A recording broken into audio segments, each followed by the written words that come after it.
출발 새 아침.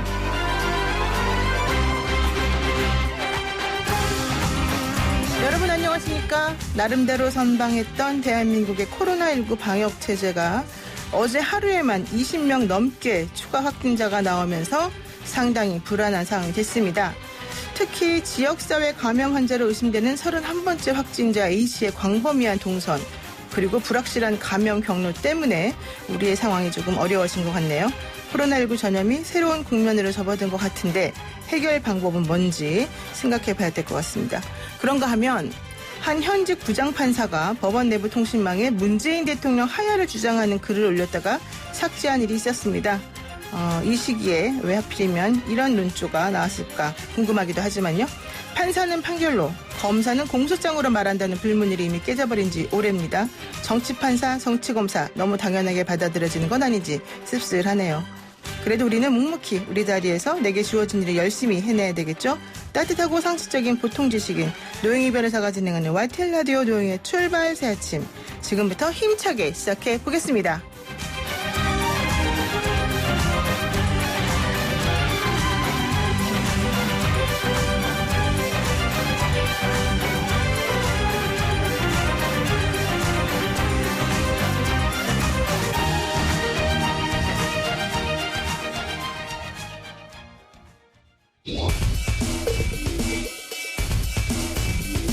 막히는 출근길, 뉴스엔 급행 열차를 타라. 헬마 뉴스. 네, 매일 아침 청취자 여러분의 속을 시원하게 뚫어드리는 시간입니다. 오늘도 헬마 뉴스 함께 할 건데요. 헬마우스 임경빈 작가 나와 계십니다. 안녕하세요. 안녕하세요, 헬마우스입니다. 네, 첫 번째 소식 좀 충격적입니다. 네. 대구에서 대규모로 코로나19 확진자가 나온 소식인데 이거 어떻게 된 겁니까? 어제 이제 31번 확진자가 다니던 신천지 대구교회를 중심으로 해서 확진자가 쏟아져 나왔습니다.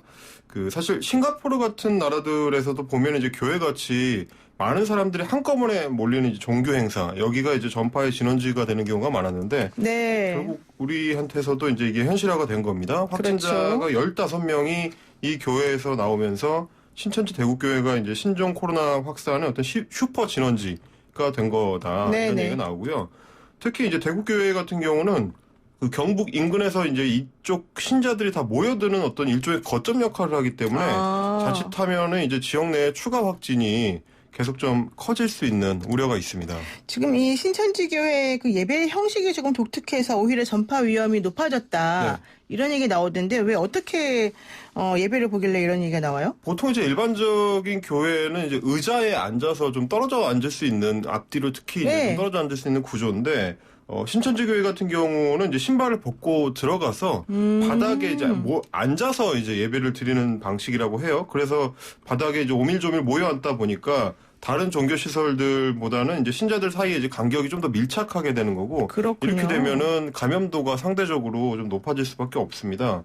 그래서 보통은 또 이제 예배는 한 1시간 정도를 하는데 네. 그 신자들의 이제 개별 활동이 굉장히 활발한 게 또 신천지의 이제 특징이어가지고 예배가 끝난 후에도 교회 안팎에서 따로 이제 모임을 갖기도 한다고 합니다. 그러다 보니까 이런 어떤 독특한 예배 방식, 그리고 특유의 그 포교 방식, 네. 뭐 이런 것들 때문에 드러나지 않은 전파가 좀 더 많을 수 있다. 이런 우려가 커지고 있습니다. 그렇군요. 그런데 이제 신천지 교회의 활동은 사실은 우리가 알기 어렵게 좀 비밀스럽게 이루어지는 경우가 많다 이런 얘기를 하더라고요. 이렇게 되면 방역망이 결국은 좀 추적하기가 어렵다. 그래서 우리가 생각하는 것보다 더 위험할 수도 있다. 이런 얘기가 나오던데. 예, 지금 걱정이 되는 부분은 그 부분입니다. 결국에 이제 방역망이 제대로 작동을 하려면은 좀 추적이 하기가 쉽고, 그리고 그렇죠. 서로 이제 정보가 좀 원활하게 교류가 돼야 되는데, 네. 신천지 같은 경우는 이제 자기들이 활동하는 거를 숨기고 하게 되는 경우가 많다고 그러더라고요. 그 이제 다른 교회에 가서 이제 신도들을 포섭해 나오는 방식의 포교를 활발하게 하기 때문에 네. 실제로는 신천지인 줄을 모르고 이제 접촉했던 사람들이 이제 상당히 있을 수 있다. 게다가 이제 어제 같은 경우는 텔레그램 단체방 등을 통해 가지고 거짓 대응을 지시하는 정황이 이제 드러나면서 이런 걱정이 더 커지고 있습니다. 어제 오후에 이제 대처 방향이라는 이제 제목의 공지 형태의 글이 그 신천지 신도들이 단체로 모여 있는 텔레그램 방에 올라왔는데 네. 내용 보니까 뭐 그날 전파가 발생한 그날 그 예배에 안 갔다라고 하거나 아니면 다른 곳에서 예배를 드렸다라고 어디 가서 얘기를 해라. 거짓말을 하라는 거예요? 그렇죠. 거짓말을 하라고 이제 지시하는 내용이 들어있었던 건데 네. 물론 이제 신천지 측에서는 뭐 일부 사람들이 개인적으로 한 거다. 우리가 공식적으로 그런 거 한 적은 없다라고 이야기를 하긴 했습니다만은 이런 식으로 좀 비밀주의 그리고 좀 드러내지 않으려고 하는 거. 이게 결국은 거짓 대응 지시로까지 이어진 거 아니냐. 이제 이런 우려가 나오는 거고요. 네. 이렇게 이제 행보를 숨기고 접촉자를 정확하게 드러내지 않게 되면 조기 진단이나 조기 치료를 어렵게 해서 더 문제를 키울 수가 있다. 이게 좀 걱정이 되는 지점입니다. 어쨌든 뭐 텔레그램 단체방에서 이런 식으로 뭐 거짓 대응을 하라고 지시했는지 안 했는지 예. 정확히 모르니까 네. 우리가 함부로 말할 수는 없습니다만은 어쨌든 방역당국이 협조를 해서 솔직하게 말하는 게 가장 좋다. 그렇습니다. 이런 얘기는 할 수 있겠습니다. 그런데 또 이런 얘기도 있더라고요. 이게 가짜뉴스라는 생각이 들긴 합니다만은 혼란이 커지면서 뭐 환자가 난동을 부렸다. 네. 교인들이 병원들에 몰려들었다. 이런 얘기가 나오던데 이게 사실이 확인이 된 건가요? 예, 확인이 됐고요. 일단은 가짜뉴스인 걸로 이제 판명이 그렇죠. 났습니다. 예. 어제 오전에 카톡이라든지 뭐 텔레그램을 통해서 이제 그런 메시지를 좀 많이 받아보셨을 텐데 몇 시 몇 분 뭐 난동이 발생 뭐 이런 식으로 마치 뭐 수사기관의 정보 보고인 것 같은 그런 형식으로 이제 나오는 그 카카오톡 메시지가 있었는데 뭐 31번 환자가 퇴원을 요구하면서 난동을 부렸다. 네. 아니면 이제 간호사의 마스크를 벗기고 몸싸움을 했다. 이런 얘기가 들어있고 네. 그리고 이제 신천지 교회 신도들이 병원으로 몰려와가지고 이게 업무를 방해하고 있다. 이런 내용이었습니다. 근데 이제 발행 시간까지 구체적으로 적혀 있다 보니까 이게 조금 정확한 정보냐 이 혼란이 좀 있었는데 대구 의료원이나 이제 대구지방경찰청 등에 이제 확인을 해보니까 그런 일 없었다고 네. 하고요.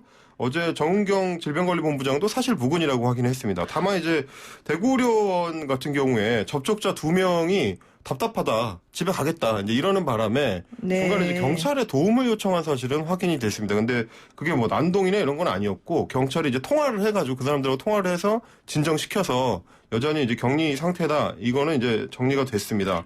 그러니까 확진자가 갑자기 늘어나면서 이제 불안한 심경은 뭐 그럴 수가 있는데 네. 굳이 거짓을 만들어가지고 퍼뜨리면 이게 사회 혼란만 키우는 일이 됐으니까 이거는 좀 피해야 되겠죠. 그러니까 31번 환자가 뭐 처음에 코로나 관련된 진단을 좀 거부했다는 내용은 나왔는데 검사를 이제 거부했다. 예, 어제와 같이 뭐 난동 부렸다 이런 얘기는 사실 무근이고 예. 경찰이 원래 그 병원 주변을 좀 원래 수시로 순찰을 하고 있다가 네. 문제가 생기면은 이제 가는 형식인데 뭐 그렇게 가긴 갔는데 난동을 부렸다 이건 아니다 이렇게 얘기 나오더라고요. 네.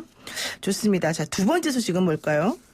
미래통합당이 이제 공천 문제를 둘러싸고 연일 갈등을 빚고 있습니다. 이제 공천관리위원회가 계속 전략공천 지역 선정을 하고 있는데요. 네. 이걸 둘러싸고 이제 옛 자유한국당, 새로운 보수당, 전진당 이런 각 출신 정당별로 이해관계가 서로 엇갈리면서 이제 지분 갈등이 본격적으로 펼쳐지는 모양새입니다. 그러니까 전략공천 지역으로 갑자기 선정을 하게 되면 물론 그 당 차원에서는 여러 가지 고려를 했겠지만 그 지역에서 나오려고 준비했던 사람들은 사실은 할 수가 없거든요. 허탈해지잖아요. 그렇죠. 이런 것들이 또 이제 당이 통합되면서 또 공천권을 뺏기는 그런 우려가 있는 사람들 입장에서는 좀 아마 이게 그냥 넘어가기는 어려운 일인 것 같네요. 그렇죠. 이제 당시에 이제 지역구에서 계속 뛰어왔던 사람들이 있다 그렇죠. 보니까 갑자기 이제 허공에 붕 뜨게 되는 경우들이 생겨서 이제 그런 건데 특히 현재 이제 부산 중구 영도구가 제일 주목을 받고 있습니다. 네네. 이제 이현주 의원하고 현역인 김무성 의원 사이에 일종의 설전이 오간데 이어서 어제는 역시 부산이 지역구인 사상의 장재원 의원까지 가세를 했습니다.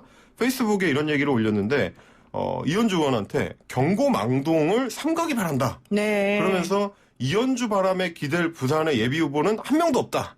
이렇게 단언을 했습니다. 이제 이게 뭐냐면 이현주 의원이 그 전날 김영호 공관위원장으로부터 내가 확답을 받은 게 있다. 전략공천 됐다는 식으로. 예. 부산에서 바람을 일으킬 수 있는 거는 이현주뿐이다. 이런 얘기 내가 들었다라고 하니까 장재원 의원이 그런 바람 기대하지 않는다. 이제 이런 얘기를 한 거죠. 네. 근데 이제 여기에 대해서 뭐 오는 건 환영이지만 그럼 경선에 하면 되는 거다. 뭐 이런 얘기까지 하고 또 이현주 의원이 조금 센 발언을 했기 때문에 네네. 아마 이런 문제들이 좀 서로 감정 싸움으로 좀 번지는 것 같네요. 그렇죠. 아시겠습니다만 뭐 사실 지역구의 경선이라는 게 그 나중에 참여한 사람일수록 이제 불리할 수밖에 없거든요. 그러니까 이제 올해 그동안 예비 후보들이 털을 닦아왔는데 이현주 의원이 수도권에 있다가 들어왔을 때 이현주 의원한테 너무 불리하다라는 뭐 일각의 이 우려가 있다 보니까 그래서 전략 공천을 해야 된다는 얘기도 있고 서로 이게 엇갈리고 있는 거죠. 네, 그렇습니다. 또 유승민 의원도 어제 좀 화가 난 것 같아요.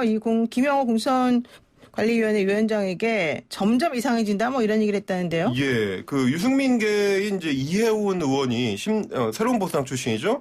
이게 이제 공천에서 배제돼서 컷오프 될 거다 이런 소문이 돌자 공천위원들한테 이제 직접 문자를 보낸 겁니다. 이제 이거 형평성에 어긋난다. 이현주는 전략 공천하고 이해운은 자르냐. 이제 이게 맞느냐 이런 이제 비판을 했다는 건데 게다가 이해운 의원한테 개인적으로 보낸 메시지 내용 중에는 김영호 갈수록 이상해지네라는 내용이 들어있었습니다. 그래서 이게 새로운 보수당 출신들이 홀대를 받는 모양새가 되면은 결국에는 통합 명분이 약화가 되면서 갈등이 더 커질 가능성이 좀 엿보이는 거죠. 네, 그렇습니다. 우리 박지원 의원도 우리 방송 나오셔가지고 공천이 결국 문제다 이런 얘기 했는데 정말 공천이 문제인 것 같네요. 자, 세 번째 소식은 뭡니까? 자, 이게 뭐 총선과 관련이 있을까 싶지만 사실 매우 관련이 높은 소식 하나 가져왔습니다. 그 포털 사이트의 실시간 검색어에 관련된 얘기인데요. 국내 최대 포털인 네이버가 4.15 총선 기간 동안에는 이 실시간 검색어 서비스를 일시 중단하기로 결정을 했고요. 2위 포털인 다음은 실시간 검색어 서비스 자체를 아예 이번에 완전히 폐지하기로 했습니다. 네, 사실 검색어 올라가면 좀 신기하기도 하고 재밌기도 하지만 또 그것 때문에 문제가 되는 경우도 있으니까 그러네요. 진행자도 혹시 그 실시간 검색어 올라가신 적이 있으세요? 네, 저도 좀 많이 갔습니다. 네.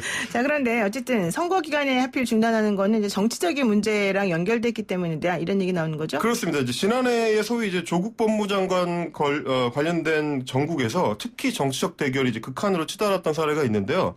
몇 분 단위로 조국 힘내세요라는 이제 실시간 검색어 1위를 하다가 좀 있다가는 또 조국 사퇴하세요. 이게 이제 번갈아서 왔다 갔다 한 경우가 있었습니다. 뭐 이런 식으로 결국 양쪽 찬반 세력이 경쟁적으로 순위를 만들어내는 건데 이 검색어 순위가 원래는 지금 현재 한국 사람들이 어디에 관심을 갖고 있느냐 이걸 보여줘야 되는데 오히려 특정 세력들이 난입을 할 경우에 이걸 좀 오염시킬 수 있다. 정치적 세력 대결의 장으로 이제 변해버릴 수가 있다. 그러면 갈등만 증폭시키고 유권자들이 정확한 정보를 검색하거나 판단할 수가 없게 된다. 이런 우려가 있는 거고요. 네, 검색어 급상승 때문에 문제인 것 같고요. 자, 그렇죠. 네 번째 소식은 뭡니까? 네. 예, 다스는 누구 것인가? 이 질문 2007년에 대선부터 시작된 거니까 벌써 13년째 이어지고 있는 질문에 대한 결론이 어제 이제 그 이명박 전 대통령의 2심 재판부의 판결로 답이 나왔습니다. 네네. 다스 실소유주는 이명박이다. 이제 1심에 이어서 이렇게 못을 박았고요.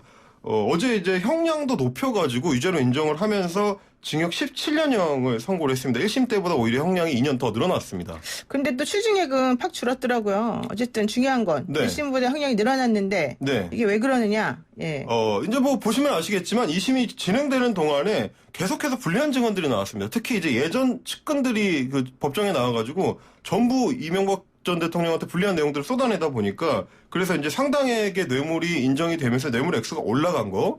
그리고 또 하나는 이제 재판부가 볼 때는 전혀 반성을 안 하고 있다. 책임을 안 지려고 한다. 이 부분이 또 형량에 상당히 이제 가만히 된 것 같습니다. 그래서 이로써 이제 10년 넘게 끌어온 다스는 누구 것인가에 대한 질문은 대체로 이명박 것이다라는 쪽으로 결론이 나는 것 같습니다. 네, 이명박 전 대통령 입장에서는 어제 충격이었죠. 법정 구속돼버려가지고 보석이 사실은 이제 끝난 건데, 사실 그 표정이 엄청나게 어제 애매했다 이런 얘기 나오더라고요. 네, 오늘 여기까지 하겠습니다. 고맙습니다. 감사합니다. 네, 오늘 말씀 잘 들었고 헬마우스 임경빈 작가였습니다.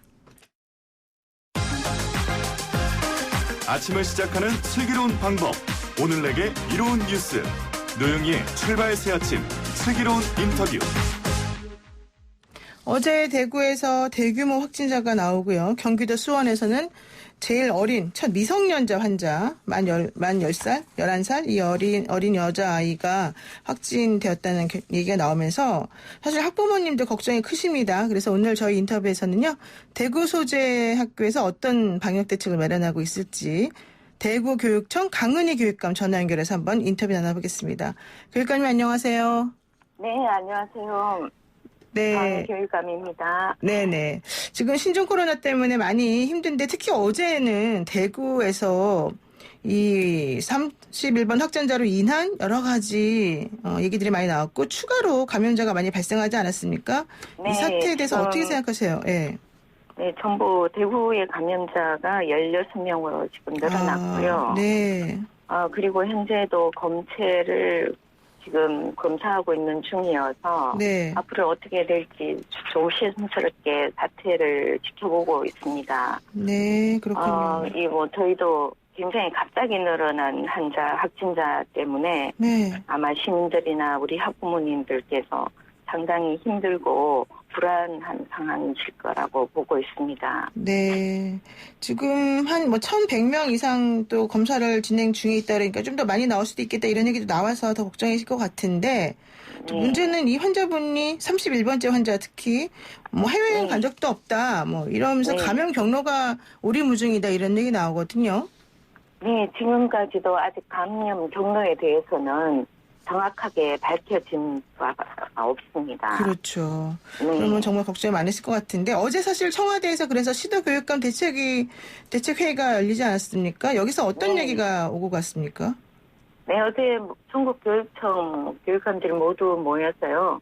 이번 신종 코로나에 대한 학생 관리 그리고 안전 수칙이 어떻게 각 교육청별로 지켜지는지 그리고 신학기에 대해서 어떻게 대비하고 있는지가 주로 논의가 되었습니다. 네. 각 교육청별로 방역 물품 비치하는 부분 그리고 방역 소독하는 것과 학생들의 상황들을 전부 다 서로 정보를 주고받고 보고하는 그런 상황이었습니다. 네. 지금 학생들 어차피 지금은 이제 방학이긴 하지만 좀 있으면은 입학식, 개학식 이렇게 많지 않습니까? 그럼 시기가 네. 조금 늦춰질 수 있는 거예요?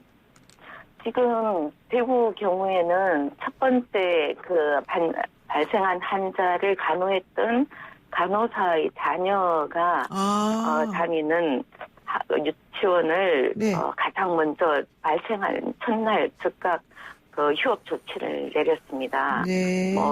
관계가 정확하게 밝혀지진 않았지만 면역력이 약한 어린 아이들이기 때문에 네. 18일 곧바로 즉각 휴원 조치를 했고요.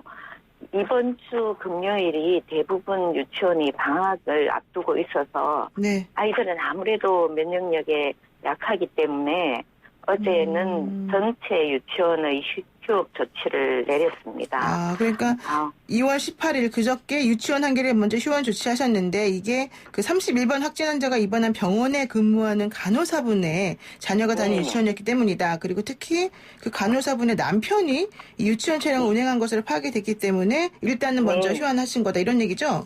네. 그런데 그리고 어제는 다른 유치원은 관계가 없는데 마침 이번 주가 방학주입니다. 네. 그래서 만일의 상황에 대비해서 조금 불편하더라도 며칠 당겨서 어제 휴업 조치를 내렸습니다. 그렇죠. 그러니까 어머니인 간호사분의 검사 결과 나올 때까지 원안을 등원시키는 게 좀 문제이기도 하고 또 다른 유치원들도 결과론적으로는 같이 연결될 수 있기 때문에 전체 유치원 휴원을 결정하셨다. 이런 얘기인데. 예, 학부모님들께서는 좀 불편하실 수 있는데요. 네네. 방학을 앞두고 있기 때문에 2, 3일 정도는 빨리 당겨서 휴업 조치를 했고요. 네. 예. 현재는 이 간호사분이 양성 판정자는 아닌 것으로 파악되어서 네네. 자가격리 중입니다. 그렇군요. 앞으로 이후 상황은 더 지켜봐야 될 것 같습니다만 네. 현재는 아니라고 합니다. 근데 그러면 혹시 이제 유치원에 아이를 보내시는 분들 중에는 직장을 또 꼭 가셔야 되는 분들이 있잖아요. 네. 그러면 네. 어떻게 돼요, 그 아이들은? 현재까지는 맞벌이 부부 또 유치원이 아니면 돌봄이 어려운 아이들은 유치원에 신청하셔서 돌봄을 그대로 받고 있습니다. 그렇군요. 그래서 방과 후 학교 부분만 같이 휴업 조치를 했고요. 네. 돌봄이 필요한데 지금 엄마나 아빠 모두 직장이나 아니면 불가피한 다른 상황이 있는데 돌볼 곳이 없다면 그래도 유치원이 가장 안전한 곳입니다. 네. 그렇기 때문에 그 부분은 그대로 유지하고 있기 때문에 유치원과 문의를 하셔서 네. 돌봄을 그대로 지속적으로 할 수 있도록 저희가 지원하고 있습니다. 네. 근데 이제 이렇게 되면은 아이들 학사 일정에는 무리가 없습니까? 전체 우리 학사 규정에서 15일 정도는 자율적으로 조정할 수 있도록 되어 있습니다. 네. 그리고 전체 학사 일정의 19분의 1, 즉 우리가 연간 학사가 190일이 의무 학사 일정인데요. 네. 그중에 10분의 1까지는 자율적으로 조정할 수 있도록 되어 있습니다. 또 15일부터 19일은 교육당국과 의논해서 추가로 조정할 수 있는 기간입니다. 어쨌든 지금은 방학 중이기 때문에 네. 당분간 좀 더 신중하게 지켜보고 계약 연기에 대해서 적극적으로 검토할 예정입니다. 그렇군요. 뭐 최대 한 달 이상은 어느 정도 좀 자유 재량권이 있다 이런 얘기신데 지금 학교 15일입니다. 15일이요? 아, 예, 그렇군요. 자, 그리고 학교뿐만 아니라 다중이 이용하는 대구교육청 산하 도서관 그리고 여러 기관 운영에 대해서 또 어떤 계획이 있으실까요? 지금 우리 대구교육청은 교육청 외에 학교는 방학 중이고요. 네. 그 외에 직속기관들 상위융합교육원이나 교육박물관, 학생수련원에서도 계속 학생들 체험과 교육활동을 하고 있었는데요. 네. 전면 중단했습니다. 어제부터. 그리고 도서관의 경우만 최초의 확진자, 31번 확진자가 있었던 그 지역이어서요. 네. 도서관은, 남부 도서관은 임시 휴관하도록 했고요. 네. 나머지 도서관은, 최소한의 도서 대출 기능과 정보 검색 서비스만큼은 지원을 하고 있습니다. 도서관을 완전 폐쇄에 대해서는 조금 더 추이를 보면서 결정할 예정이고요. 네. 도서관을 이용하시는 분들은 반드시 마스크를 착용하시고 그리고 열화상 카메라와 체온계의 체온을 체크하는데 협조해 주시기를 부탁드리겠습니다. 그러니까 열람실은 폐쇄했지만 도서관 기능은 아예 멈추지 않았고 결과적으로 열화상 카메라랑 체온계로 한번 체크한 다음에 가능한 분들은 출입을 허용한다. 이 얘기군요. 네, 그렇습니다. 네. 그래서 최대한 다른 사람과의 접촉을 최소화하는 방안으로 운영을 하고 있습니다. 네. 그리고 지금 그 외부인에게 학교 시설을 개방하는 경우가 사실은 상당히 많지 않습니까? 이런 네. 경우는 어떻게 돼요? 어제부로 일반적인 학교 시설 예를 들면 강당이나 그 체육관 그리고 시청각실 이런 데는 전면 폐쇄를 했습니다. 네. 다만 이제 운동장과 주차장은 상황에 따라서 주민과 합의하에 폐쇄를 학교 자율적으로 결정하도록 되어 있고요. 네.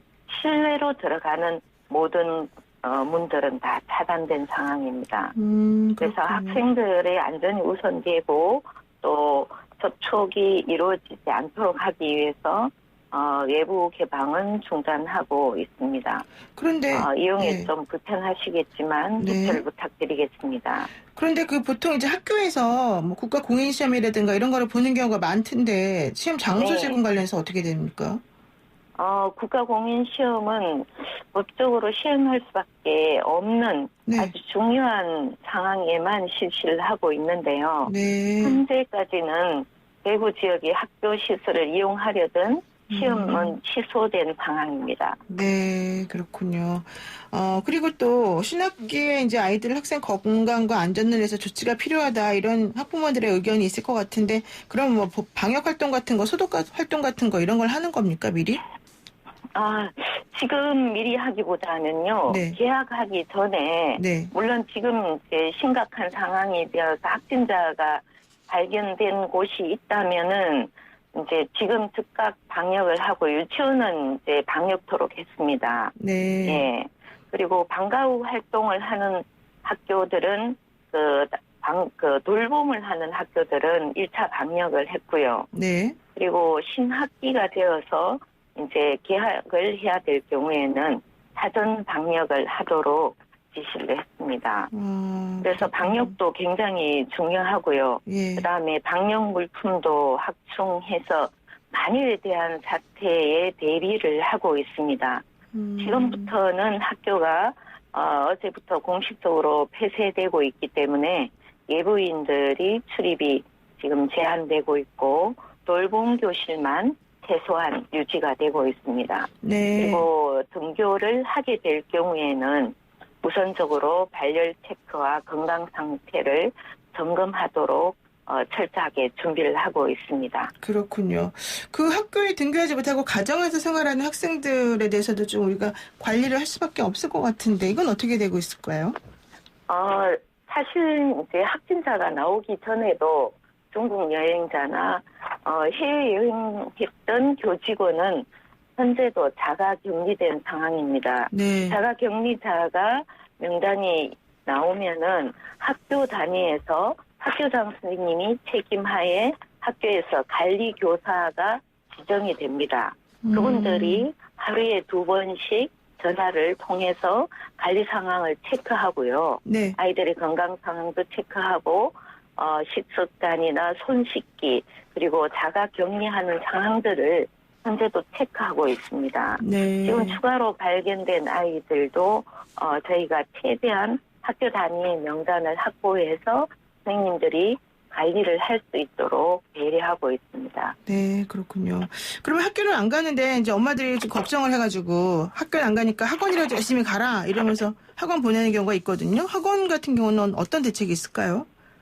사실 이제 어제는 가까이 접촉했던 학생이 다녔던 학원은 일시 폐쇄 조치를 했습니다. 네, 그러나 모든 학원을 임의로 폐쇄하기에는 한계가 있어서요. 그렇죠. 학부모하고 학원과 협의를 해서 잠정 폐쇄하거나 아니면 수업을 일시 휴강하는 그런 조치를 권고하고 있습니다. 네. 학원에 대해서는 자율성이 있기 때문에 교육청에서 일방적 폐쇄를 명령하기에는 아직 개별 학원에 대한 감염이나 확진자의 접촉 여부가 확인되지 않았기 때문에 네. 걱정이 되시는 학부모님과 학원과의 논의를 통해서 협의를 통해서 잠시 중단할 수도 있습니다. 네, 그렇군요. 자, 이제 어쨌든 대구교육청 이 강은희 교육감께서는 전체적으로 이 학부모들 그리고 학생들 그리고 나머지 다른 국민들에게 또 좀 뭔가 경각심을 좀 가졌으면 좋겠다라는 일깨움을 주시고 싶을 텐데 좀 당부 말씀 같은 거 혹시 있을까요? 저희들한테 하고 싶으신?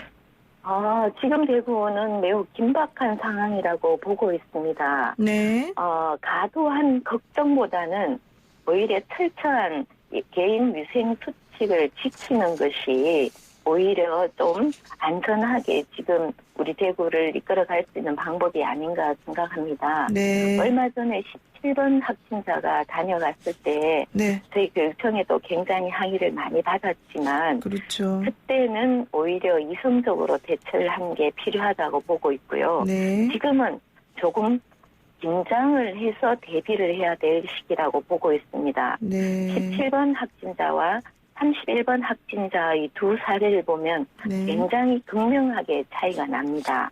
그래서 집안에서도 마스크를 착용하고 네. 철저하게 개인 위생을 지켰기 때문에 그분에 의한 감염자는 현재 없는 걸로 알고 있습니다. 네. 그래서 우리 학생들 그리고 시민 여러분들께서도 외출을 하고 나면 반드시 손 씻기를 하시고 외출 시에는 마스크를 꼭 착용하시고요. 최대한 당분간 외출을 좀 자제하셔서 네. 개인 위생을 철저하게 지키는 부분 네. 그리고 아이들을 특히 균형 있는 식생활 습관을 들여주시고 규칙적이고 충분한 수면을 취할 수 있도록 해준다면 네. 아이들 명령력은 키울 수 있을 예, 것 같습니다. 알겠습니다. 네, 오늘 말씀 여기까지 듣겠습니다. 고맙습니다. 네, 감사합니다. 네, 지금까지 대구교육청 강은희 교육감이었습니다. 네, 노영희의 출발새 아침 잠시 후 돌아오겠습니다.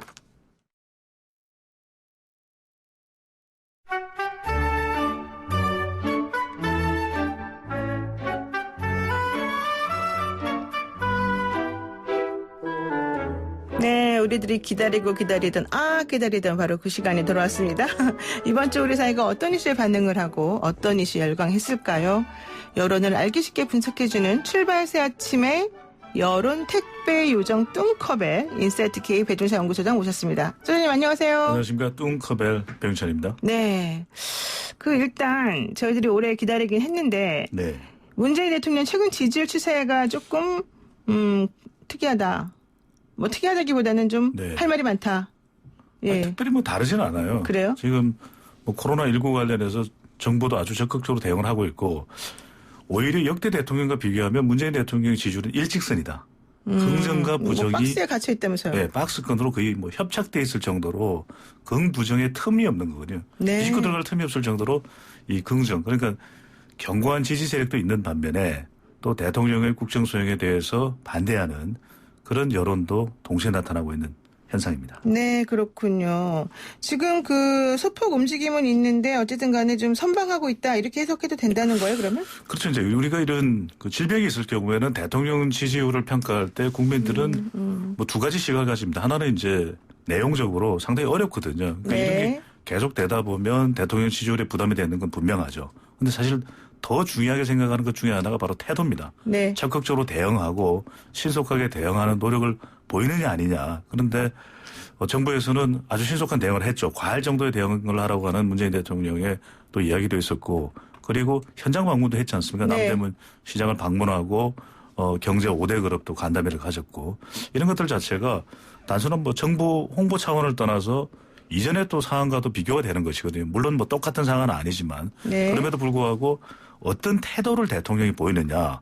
사실 뭐 질병이 확진되는 거 대통령 혼자서 다 막을 수는 없는 노릇이고 그렇죠. 대통령 혼자서 컨트롤할 수도 없는 것이고 국민과 민관 협력 노력이 다 필요한데 그럴 때 그 태도가 아주 적극적으로 노력하는 대통령의 모습이냐 컨트롤 타워로서 또는 아니냐 이 부분과 또 견주어서 우리가 본다면 네. 문재인 대통령의 코로나 대응은 대체적으로 잘하고 있다는 평가들이 많이 나타나고 있습니다. 그런데 네. 대통령 지지율에 부담되고 있는 것은 물론 이제 이유를 물어본 그런 조사들도 있죠. 우리가 종합적으로 볼 필요가 있겠는데 그런 경우에는 이게 우리 경제 주름살이 깊어지고 있거든요. 그러다 보니까 사람들이 모이질 않습니다. 이게 상당히 또 안타까운 일인데 그러다 보면 뭐 지역 축제도 다 취소가 돼버리고 또 극장, 공연장에도 사람들이 몰리지 않고 특히 이제 전통시장 같은 경우는 피하게 되거든요. 네. 아무래도 오프라인을 통해서 활동해왔던 것이 거의 대부분 이제 온라인 쪽으로 옮겨가니까 그런 부분에 대한 대통령 부담이 있는 것이죠. 경제 문제. 근데 이제 어제 대구 쪽에서도 확진자가 많이 늘어나고 갑작스럽게 네. 지역사회 감염 얘기가 나오니까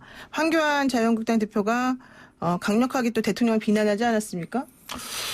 글쎄요, 이제 이게 좀 선거가 있고 이러기 때문에 대통령의 지지율을 좀 꺾어놓을 수 있겠다. 그렇게 생각했을 수 있는데 또 대구 경북은 뭐 보수의 아성 이런 얘기를 하기 때문에 네. 그런 뭐 전략이었는지는 모르겠지만 사실 그 확진된 것 자체가 뭐 대통령이 종용한 건 아니지 않습니까? 확진되라고. 네. 그렇기 때문에 대통령을 향해서 그 문제의 직접적인 원인으로 비판하는 것 자체는 사실 때 협력해야 되고 한 목소리를 해야 되고 극복해야 되는 상황에서는 결코 바람직한 것은 아니죠. 물론 이제 정책이 좀 잘못됐다면 비판할 수 있겠죠. 네. 아, 이런 정책을 해달라. 그런데 무조건 묻지도 따지지도 말고 이건 다 대통령 탓이야.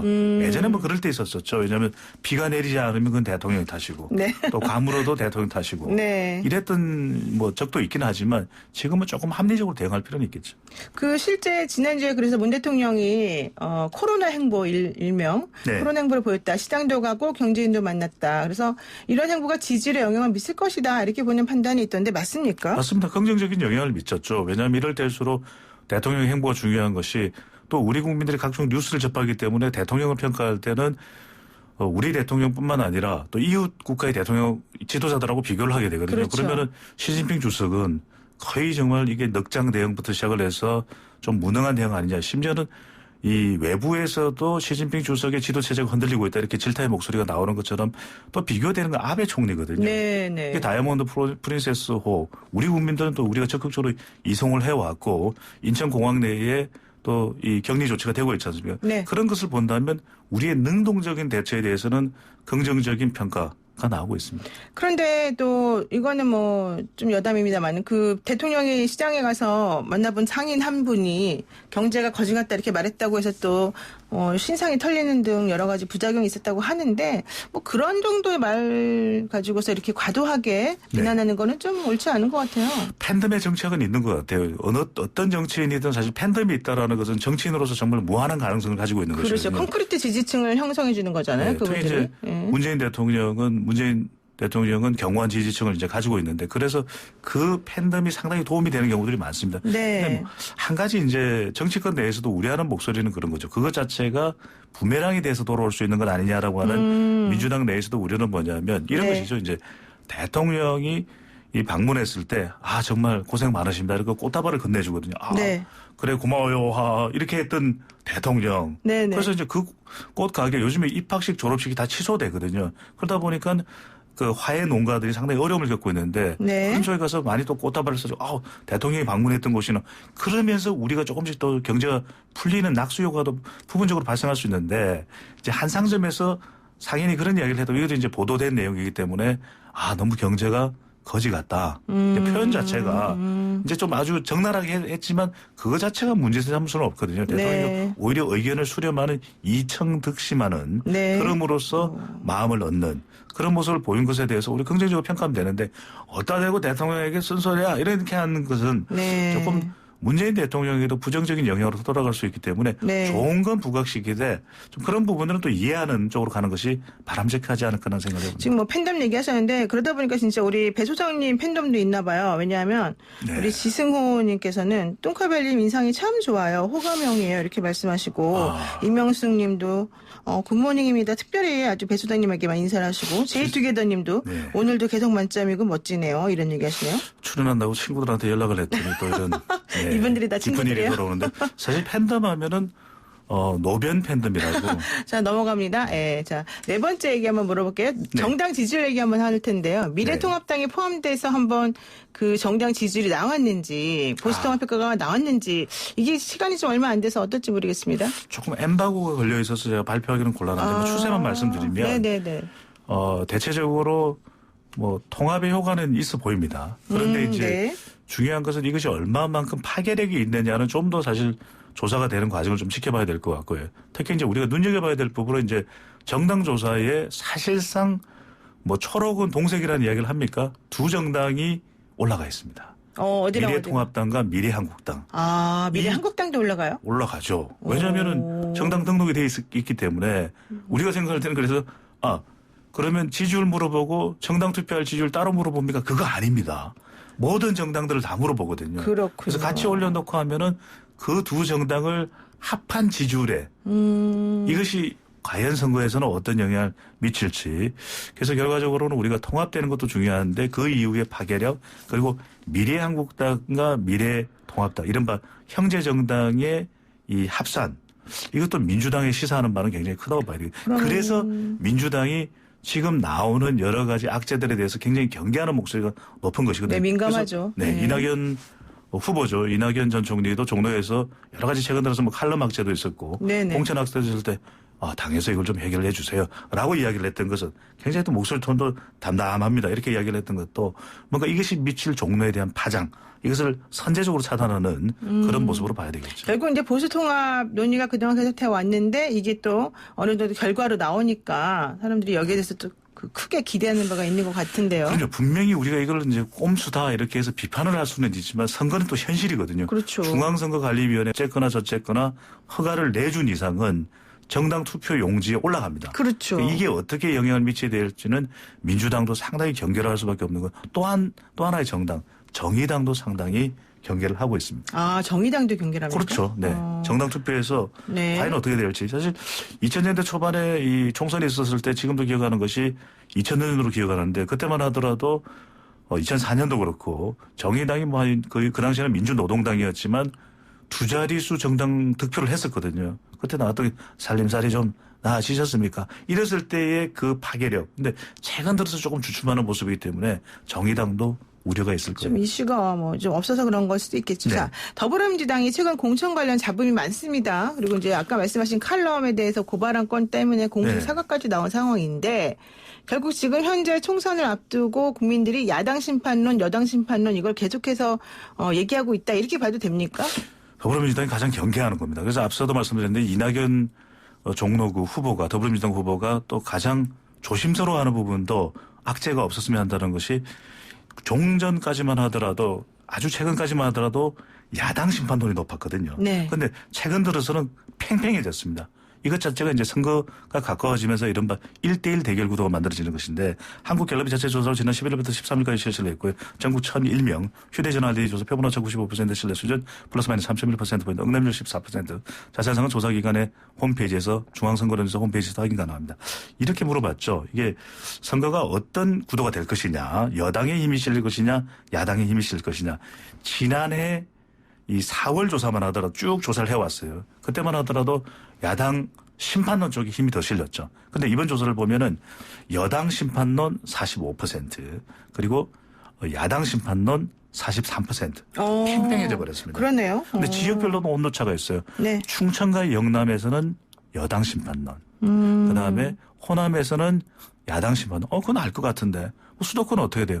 수도권이 팽팽합니다. 중도층이 왔다 갔다 한다 이렇게 봐도 돼요? 그렇습니다. 중도층이 약 10여 개월 전이죠. 지난해 4월 조사에서는 중도층의 야당 심판론이 훨씬 힘이 실렸는데 네. 이번 조사에서는 중도층 여당 심판의 한도가 높았습니다. 아무래도 이제 총선 다가올수록 점점 자기가 좋아하는 정당을 향해서 뭉치니까. 그렇죠. 진영 내에서도 네. 결집을 하고 있는 상황입니다. 그렇죠. 자, 이제 종로 얘기 한번 해보겠습니다. 종로 선거구 미래통합당으로 출범한 후에 종로 관련된 조사 결과가 있어요? 네, 있습니다. 큰 변화는 없는데 네. 리얼미터가 JTBC의 의뢰를 받아서 지난 17일, 18일 종로구 유권자 514명을 대상으로 했고요.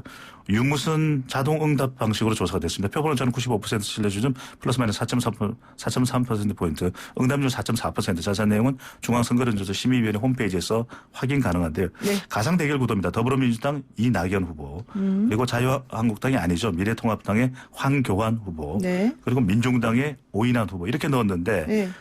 이낙연 후보가 54.7%, 오. 그다음에 좋네요. 황교안 미래통합당 후보가 37.2%, 네. 약 17%포인트 차 정도 나는데 네. 차기 대선 구도의 격차, 이 양상가 크게 다르지 않은 것으로 나타나는데 중요한 것은 앞으로 두 후보가 공을 들여야 될 지역 자체가 네. 그동안 우리가 줄곧 이야기를 해왔던 것은 뭐 해화동이냐 아니면은 창신동 1, 2, 3동, 숭인 1, 2동이냐 했는데 교남동이 떠올랐습니다. 교남동이요? 교남동이 말 그대로 지금 아파트 새로 올라간다고 그렇습니다. 예. 교남과 교감하라. 이런 교남과 얘기. 교감하라. 교감하라 이런 얘기가 나왔습니다. 교감, 교남 이런 얘기가 나오는데 그쪽이 2,500세대의 아파트가 지어졌거든요. 근데 여기 젊은 세대들 그렇죠. 그런 인구가 많고 사실상 이 지역의 사람들은 마용성을 안 갈 정도로 정말 좋은 입지를 가지고 있습니다. 쭉 내려가면은 서대문 사거리가 있고 왼쪽만 돌면은 강북 삼성병원, 그 마트를 넘어가면 연세대학교, 길 건너 넘어가면 미동초등학교. 학군도 좋아서 이 지역이 가장 중요한 지역이다. 부동산에서 나오신 분 같아요. 네. 예, 마지막으로 하나만 여쭤볼게요. 사실 이제 이낙연 후보가 상당히 앞서가고 있지만 그럼에도 불구하고 당이 잡음에 민감한 반응 보이고 있잖아요. 네. 이거 굳이 이렇게까지 해야 됩니까? 이런 얘기 하더라고요. 그럴 수 있습니다. 왜냐하면 경제가 그러니까 짧게만 말씀드리면 문재인 대통령은 자영업 쪽에서 지지율이 높지 않은 반면에 종로가 상권이 꽤 중요하거든요. 그렇죠. 이낙연 차기 대선 후보 조사를 보면 자영업에서 가장 앞서 달리는 이가 이낙연입니다. 그러니까 조금 약간 이런데 민감할 수밖에 없겠다 이런 네. 얘기시군요. 알겠습니다. 오늘 여기까지 말씀 듣겠습니다. 고맙습니다. 감사합니다. 네, 지금까지 인사이트K의 배종찬 소장이었습니다. 네, 여러분은 지금 대한민국 최고의 아침 시사방송 YTN 라디오 노영의 출발 새 아침을 듣고 계십니다. 저는 8시 정각에 돌아옵니다.